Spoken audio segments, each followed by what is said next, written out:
அனைவருக்கும் வணக்கம். ஜோதிடர் சந்திரன் பரமத்திவேலிலிருந்து பேசுகிற நண்பர்களை, தமிழ் புத்தாண்டு அதாவது ஏப்ரல் 14/4/2026 சித்திரை 1 பிறக்கிறது. தமிழ் வருடம், நம்மளோட தமிழ் வருடம் பிறகு தமிழோட கலாச்சாரம், தமிழோட பண்பாடுகள் மிக உயர்ந்த ஒரு நிலையில் உலகமுள்ளாக இருக்கிறது என்ற ஒரு கருத்தை முன்வைக்கிறேன்.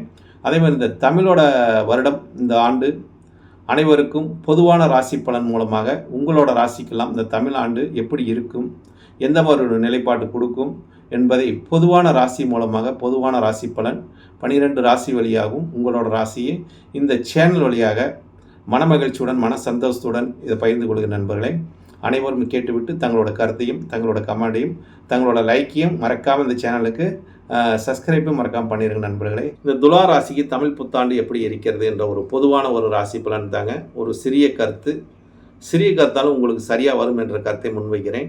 துலா ராசிக்கு அதிபதியாக வரக்கூடிய பார்த்தீங்கன்னா சுக்கிர பகவான் உங்கள் ராசிக்கு 7ஆம் இடத்துல போய் சூரியனோட சேர்க்கை பெற்றிருக்காரு. சூரியன் சுக்கிரன் சேர்க்கை பெற்று 7ஆம் இடத்துல இருப்பது சிறப்பான்னு பார்த்தா சிறப்பு இல்லைங்க. 7ஆம் இடத்துல பாதகாதிபதியாக வரக்கூடிய சூரியனோட சேர்க்கை பெற்றிருப்பது அரசாங்கத்து மூலிமா ஒரு பிரச்சனையை கொடுக்குங்க துலா ராசிக்காரங்களுக்கு. அப்போ மிக கவனமுடன் இருக்கணும். அதே மாதிரி 7ஆம் இடங்கிறது ஒரு நண்பர்களோட ஸ்தானம், மனைவியோட ஸ்தானம், கலஸ்தர ஸ்தானம் என்று சொல்லக்கூடிய இடத்துல போய் சுக்கிரன் பகவான் இருப்பது அவ்வளோ சிறப்பு இல்லைங்க. அப்போ கணவன் மனைவிக்குள்ள ஒரு கருத்து வேறுபாடுகள் வரக்கூடிய தன்மையில் ஏற்பட்டுருங்க. அப்போ அரசாங்கத்து மூலிமா ஒரு பிரச்சனை வரக்கூடிய தன்மை துலா ராசிக்காரங்களுக்கு கொடுத்துரும். அப்போ அரசு வழி ஆதாயங்களை கொஞ்சம் ஒரு ஏதாச்சும் கிடைக்கிறதுனா தாமதமாகுங்க என்ற ஒரு நிலையும் இருக்கிறது. அப்போ நம்ம பொது இடத்துலையும் நம்ம அரசாங்கத்தை பற்றியோ அரசு ஊழியர்களை பற்றியோ ஒரு தவறான கருத்துக்களைலாம் பேசாமல் இருப்பது நல்லது, வெளியிடாமல் இருப்பது நல்லது. இப்போ துலா ராசிக்காரங்களுக்கு பார்த்திங்கன்னா இந்த ஆண்டு பார்த்திங்கன்னா ஆதாயம் பார்த்திங்கன்னா 5% தாங்க ஆதாயம், 14% செலவுங்க. அதெல்லாம் 5 ஆதாயம் 14 செலவு. இந்த வருஷ தமிழ் புத்தாண்டோட ராசி பலன்லேயே உங்களுக்கு ஆதாயம் 5 தான், விரயம் 14 கொடுத்துட்டாங்க. அப்போ ஆதாயம் குறைவு விரயம் அதிகம்னு சொல்லுது. அப்போ நம்ம எது மூலிமா விரயம் ஏற்படும், எது மூலிமா ஆதாயம் வர்றதுக்கு வாய்ப்பு குறைவு அப்படின்னு சொல்லலாம்.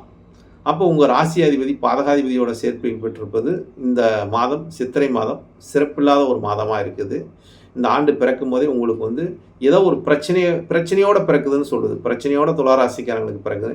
என்னடா துளாராசிக்காரர்கள் எல்லாமே நல்லா இருக்குதுன்னு சொல்கிறாங்க. சனி பகவான் 6ல் இருக்காங்க, நல்லா கொடுக்கும், நிச்சயமாக அதெல்லாம் நல்லா கொடுக்கும். ஆனால் இந்த மாதம் சித்திரை மாதம் மட்டும் உங்களுக்கு ஒரு சிறப்புத்தன்மை குறைவாக இருக்குதுன்னு சொல்கிறேன். ஏன்னா உங்கள் ராசி அதிபதி பாதகாதிபதியோட சேர்க்கை பெற்று 7ல் இருக்கிறதுனால அந்த 7ஆம் இடம் மேசத்தோட வீடு, மேசத்தில் செவ்வாய்க்கிழமை என்பது அந்த ஆண்டை பிறக்குது வேறு.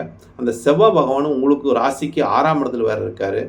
அப்போ 7ஆம் அதிபதி 6ல் இருந்தால் நமக்கு ஏதோ ஒரு பிரச்சனையே ஏற்படுத்துது அப்படிங்கிறத ஒரு தன்மை, ஒரு நட்பு வட்டார மூலியமாக, ஒரு மனைவி மூலியமாக, ஒரு ஒப்பந்தம் மூலியமாக ஒரு பிரச்சனை நமக்கு ஏற்படுத்துது. ஏன்னு கேட்டிங்கன்னா 5ஆம் இடம் நம்மளோட ஆசைகளை சொல்லக்கூடிய இடம். அந்த ஆசை என்று சொல்லக்கூடிய இடத்த அதிபதி போய் 6ல் உட்காந்துட்டார். அதே பிரச்சனைன்னு சொல்லுது. அதே மாதிரி 5ஆம் இடத்துல சந்திரன் ராகு சேர்க்கை வேற. சந்திரன் ராகு சேர்க்கை பெற்று தொழிற்ஸ்தானாதிபதியாக வரக்கூடிய சந்திரன் ராகுவோட சேர்க்கை பெற்றிருப்பது அப்போ தொழிலுக்காக நமக்கு ஏதாச்சும் ஒரு பிரச்சனை தொழில் மூலியமாகவும் கொடுக்குதுங்கிறான். இந்த சித்திரை மாதம் தொழில் மூலியமாக பிரச்சனை கொடுக்குங்கிறான். அப்போ அதுலேயும் கொஞ்சம் கவனமாக இருக்குனுங்கிறான். தேவையில்லாத பிரச்சனையும் தேவையில்லாமல் தொழில் ஏதாச்சும் ஒரு எக்ஸ்டெண்ட் பண்ணுறதெல்லாம் இந்த மாதம் வேண்டாங்க. ஏதோ ஒப்பந்தம் போடுறது வேண்டாங்க. அதெல்லாம் உங்களுக்கு சிறப்பான நிலை கொடுக்காது, பிரச்சனையை ஏற்படுத்தி கொடுக்கும். ஏன்னா துலா ராசிக்காரங்களுக்கு உங்கள் ராசியை குரு பகவான் பார்ப்பது ஒரு சிறப்பு தான். ஆனால் அவரையும் உங்களுக்கு பகையான ஒரு கிரகம், 3க்கு 6 கூடியவன், எதிரியாக வரக்கூடியவன் குரு பகவான் உங்கள் ராசியை பார்த்து, அதே மாதிரி உங்கள் ராசிக்கு 5ஆம் இடத்தையும் பார்க்குறாரு. உங்கள் ராசியும் பார்த்து 5ஆம் இடத்தையும் பார்க்குறாருன்னு வச்சுங்களேன். அடுத்து 3ஆம் இடத்தையும் பார்க்குறாரு. அப்போ முயற்சிக்கு ஒரு பிரச்சனையை கொடுக்கும். அதே மாதிரி உங்கள் ராசியை பார்ப்பதுனால எதிரியால் நமக்கு ஒரு பிரச்சனையை ஏற்படுத்தி கொடுக்கும். அதே மாதிரி 5ஆம் இடத்துல மனசில் தேவையில்ல ஒரு ஆசைகளை கொடுத்து அது மூலிமா விபரீதத்தை ஏற்படுத்தி கொடுக்கும். அப்போ நம்ம எதிரி ஒரு ஆசையை ஒரு அளவோடு வச்சுக்குவது நல்லது. வீண் பிரச்சனைகள் தலைவிடாமல் இருப்பது, வீண் வார்த்தைகளை பேசாமல் இருப்பதும், அவதூறுகள் அதிகம் பேசிடாதீங்க. அவதூறு பேசுவதனால உங்கள் வாக்காதிபதியாக வரக்கூடிய செவ்வாய் பகவான், 2ஆம் அதிபதியாக வரக்கூடிய செவ்வாய் பகவான் 6ஆம் இடத்துக்கு போயிட்டார். அப்போ உங்கள் பேச்சால் ஒரு பிரச்சனை, கொடுக்கல் வாங்கல் மூலிமா ஒரு பிரச்சனை கொடுக்கும். ஏன்னா அந்த கிரகம் சேர்க்கப்பட்டது யாரோன்னு பார்த்தா செவ்வாய் சனி சேர்க்கை பெற்று எந்த பாவத்தில் இருந்தாலும் ஒரு பிரச்சனையை கொடுக்கும், எந்த பாவத்தை பார்த்தாலும் ஒரு பிரச்சனை கொடுக்கும். அப்போ செவ்வாய் சனி சேர்க்கை பெற்று 6ஆம் இடத்தில் இருப்பது எதிரியை வெல்லக்கூடிய ஒரு ஆற்றல் உங்கள்கிட்ட இருந்தாலும் தேவையில்லாத பிரச்சனையை நம்ம சந்தித்து அங்கே போய் சண்டை போட்டுட்டு இருந்தால் நம்மளோட நேரங்கள் விரயமாகுது அப்படிங்கிற ஒரு தன்மை இந்த மாதம் உங்களுக்கு போகுது. நேரம் காலம் பொன் போன்றது, நேரம் கண் போன்றது. அந்த நேரத்தையும் காலத்தையும் எப்படி பயன்படுத்துவது என்பதை நீங்கள் உணர்ந்து அதை செயல்படும்போது அந்த காலமும் நேரமும் உங்களுக்கு நல்ல ஒரு பலனை கொடுக்கும் என்பதை கருத்தை முன்வைக்கிறேன். ஏன்னா தேவையில்லாத ஒரு பிரச்சனைக்கு போயிட்டு தேவையில்லாமல் தலையிட்டு உங்களோட பொன்னான நேரத்தையும் அதை வீணடிக்க வேண்டாம். அதெல்லாம் வரக்கூடிய ஒரு மாதமாக சித்திரை மாதம் ஃபுல்லாக உங்களுக்கு அந்த மாதிரி ஒரு ஃபேவரான ஒரு மாதமாக இல்லை. இருந்தாலும் இந்த மாதத்துக்கு ஒரு பிரச்சனைகளை வரக்கூடிய தன்மையாக இருக்கிறதுனால இப்போ இந்த மாதத்தில் வேறு எலெக்ஷன் வேறு வருது சித்திரை மாதத்தில். இந்த எலெக்ஷன் மூலிமா கூட உங்களுக்கு ஏதாச்சும் ஒரு பிரச்சனை ஒரு அசிங்க அவமானத்தை கொடுத்துருங்க. அதிலெல்லாம் கொஞ்சம் கவனமுடன் இருந்து வாருங்கள். துளாராசிக்காரங்கள் இருப்பது நல்லது. ஏன்னா சூரியன் அரசு கிரகம், செவ்வாய் ஒரு அரசு கிரகத்தோடு சேர்ந்தது. இது ரெண்டுமே போய் சரியில்லாத இடத்துக்கு போய் இருக்குது. சரியில்லாத இடத்துக்கு போய் நம்ம சரியில்லாத பிரச்சனையை சந்திக்கக்கூடிய ஒரு தன்மை உண்டு ராசியாதிபதி. அதனால் மிக கவனமுடன் இருப்பது நல்லதுங்க. அதனால் உங்கள் ராசிக்கு 11ஆம் இடத்துல கேது பகவான் இருப்பது அவ்வளோ சிறப்பில்லை. ஏன்னா 9ஆம் இடத்துல பாக்கியாதிபதி குரு இருக்கார். அதாவது பாக்கியத்தில் குரு இருக்கார். அவரே 6ஆம் அதிபதியே போயிட்டார். அப்போ கோச்சார ரீதியாகவும் கிரக அனுகூலம் கொஞ்சம் சுமாராக தான் இருக்குது. இருந்தாலும் சனி செவ்வாய் சேர்க்கை பெற்றிருப்பது அவ்வளோ சிறப்பு இல்லைங்க. உங்களுக்கு ஒரு பிரச்சனையே இந்த மாதத்தில் சித்திரை மாதத்தில் கொடுக்கக்கூடிய தன்மை. இதற்கு பரிகாரமாக உங்களுக்கு பார்த்தீங்கன்னா உங்களோட குலதெய்வ வழிபாடு நீங்கள் மேற்கொண்டு வருவது சிறப்பு. இஷ்ட தெய்வ வழிபாடாக பெருமாள் வழிபாடு செய்வது சிறப்பு. பெருமாள் வழிபாடும் சனி பகவான் வழிபாடும், அதாவது குலதெய்வ வழிபாடு பெருமாள் வழிபாடு சனிக்கிழமை அன்னைக்கு செய்வது சால சிறந்ததுங்க. நல்ல ஒரு பாக்கியத்தையும் பிரச்சனையிலேருந்து ஒரு விடுபடக்கூடிய ஒரு தன்மையும் உங்களுக்கு சொல்லியிருக்கேன். இதை நீங்கள் வழிபட்டு வாருங்கள். இந்த ஆண்டு உங்களுக்கு நல்ல ஆண்டாக அமையக்கூடிய ஒரு தன்மை நிலைப்பாடும் ஏற்படுத்தி கொடுக்கும். 8வது ராசியாக வரக்கூடியது பார்த்தீங்கன்னா உங்கள் ராசி விருச்சக ராசிங்க. காலதேவனுக்கு 8வது ராசிங்க. இந்த ராசிக்கு அதிபதி செவ்வாய் பகவான் உங்கள் ராசியில் 5ஆம் இடத்துக்கு போய் இருக்காருங்க. 5ல் யாரோட சேர்க்கப்பட்டிருக்காரு? சனி பகவானோட சேர்க்கப்பட்டு புதன் பகவானோட சேர்க்கப்பட்டு 5ஆம் இடம். 5ஆம் இடம் ஆள் மனசு காதல் என்று சொல்லக்கூடிய இடத்துல போய் செவ்வாய் பகவான் வந்துடுறாங்க. அப்போ இந்த விருச்சக ராசிக்காரங்களுக்கு ஏதோ காதல் வச்சா அந்த காதல் நிறைவேறுமா அப்படிங்கிற ஒரு தன்மையெல்லாம் இருக்குதுங்க. அதெல்லாம் கொடுக்குங்க, காதலை கொடுக்கும். ஏன்னு கேட்டிங்கன்னா காதலுக்கு உண்டான கிரகமே பார்த்திங்கன்னா அந்த புதனோட சேர்க்கை பெற்று செவ்வாய் இருப்பது. அந்த அதிபதி போய் 8ல் போய் இருக்கிறார். அந்த வீடு கொடுத்தவனு போய் 8ல் இருக்கார் குரு பகவான். அப்போ விருச்சக ராசிக்கு அதிபதி செவ்வாய் 6ல் போய் இருக்கிறார், 5ல் போய் இருக்கிறார். அப்போ 6ஆம் இடம் சூரியன் சுக்கிரன் உச்சம். அப்போ சூரியன் 10ஆம் அதிபதி 6ல் இருக்கனால ஒரு உத்தியோகத்துக்கு சிறப்பை தருதுங்க. அதாவது வேலைக்கு போகிறவங்களுக்கு ஒரு உயர்வை கொடுக்குதுங்கிறான். வேலைக்கு போகிறவங்களுக்கு உயர்வை கொடுக்குது. அதாவது வேலைக்கு போகிறவங்களுக்குனா ஒரு அரசு வேலைக்கு, ஒரு கம்பெனி வேலைக்கு போகிறவங்க, ஒரு அடிமை தொழில் செய்கிறவங்களுக்கெல்லாம் அவங்களுக்கெல்லாம் உயர்வை கொடுக்குது. ஏன்னா 6ஆம் இடம் வலுத்திருக்குதுங்க. வலுத்திருக்கும் போது 6ஆம் இடத்துல 10ஆம் அதிபதி உச்சம் பெற்றிருக்கார். அப்போ தொழிற்சாலை உச்சம் வேலை செய்கிற தொழில் செய்கிற இடத்துலேருந்து ஒரு முன்னேற்றத்தையும் தொழிலும் ஒரு மேன்மையும் கொடுக்கக்கூடிய ஒரு காலகட்டமாக இந்த தமிழ் புத்தாண்டு பிறக்கும் போதே உங்களுக்கு அந்த தன்மையை காட்டுது. அப்போ இந்த தமிழ் வருடம் உங்களுக்கு பிறக்கும் போதே சித்திரை மாதம் உங்களுக்கு நன்மை தரும் மாதமாக அமைகிறது. உங்கள் ராசி அதிபதி 5ல் இருப்பது ஒரு சிறப்பு. 4ஆம் இடத்துல சந்திரன் ராகு சேர்க்கை பெற்றிருப்பது ஒரு சிறப்புங்க.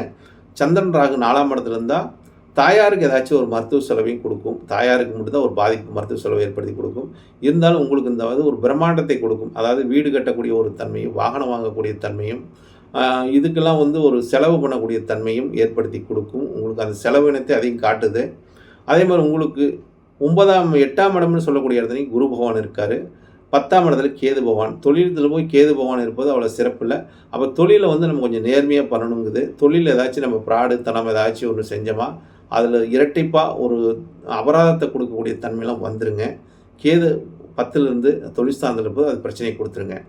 அப்போ உங்களுக்கு இந்த ஆண்டு பார்க்கும்போது சித்திரை மாதம் ஆதாயத்தை பார்க்கும்போது பார்த்திங்கன்னா 11 ஆதாயங்க. 11 ஆதாயம் செலவு பார்த்திங்கன்னு வச்சுங்க 5 தாங்க. அப்போ 6 மிச்சமாகுதுங்க. 6 இது மிச்சமாகுது. எப்படின்னா தமிழ் வருட பஞ்சாங்கத்தில் இதெல்லாம் கொடுத்துட்டான். உங்களுக்கு இந்த ராசிக்காரங்களுக்கு விருச்சக ராசிக்காரங்களுக்கு 11 ஆதாயம் 5 தான் விரயம் அப்படின்னு கொடுத்துட்டான். விருச்சகத்துக்கு மேசத்துக்கும். அப்போ உங்களுக்கு 6 மிச்சமாகுது. அப்போ ஆதாயம் உண்டு. இந்த தமிழ் புத்தாண்டு பிறக்கும் போதே உங்களுக்கு விருச்சக ராசிக்காரங்களுக்கு ஆதாய பலன் அதிகமாக இருக்குது, விரய பலன் குறைவாக தான் இருக்குது.